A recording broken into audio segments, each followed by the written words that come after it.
So well done, you're now 2/3 of the way through the programme. You guys are not too far away now from the full 10k distance, and we've still got 4 weeks of solid training ahead of us. This week we'll take a look at the top arm control in the forward stroke.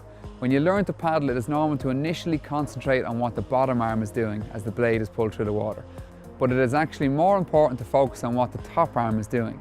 That's because the top arm has more control on the depth and direction of the blade in the water. So hopefully this week we can begin to think about controlling our forward stroke a bit more with our top arm.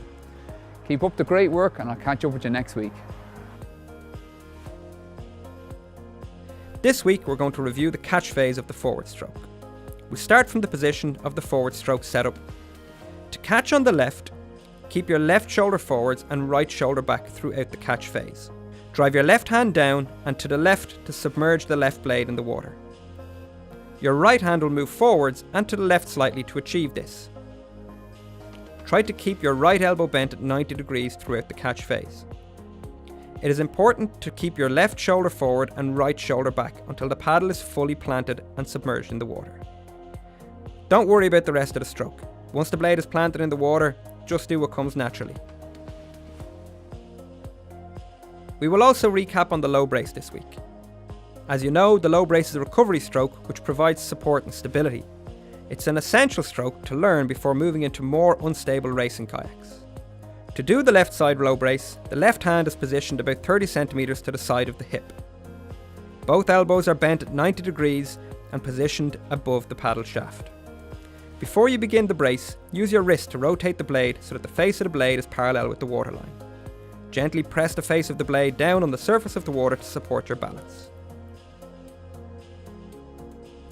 Oftentimes the race is decided in the final 100 meters of a race, so make sure you plan for a strong finish.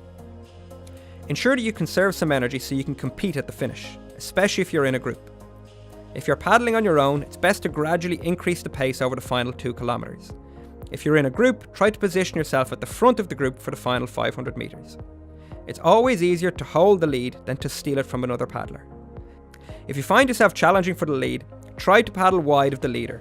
This is to avoid the rough water created by their boat. The forward stroke involves the use of both arms during each stroke. A common error is to focus too much on the bottom arm and neglect the top arm. Let's begin with the setup of a right stroke. The left arm is now the top arm. It's at 90 degrees, the elbow is at shoulder level and the hand is at eye level.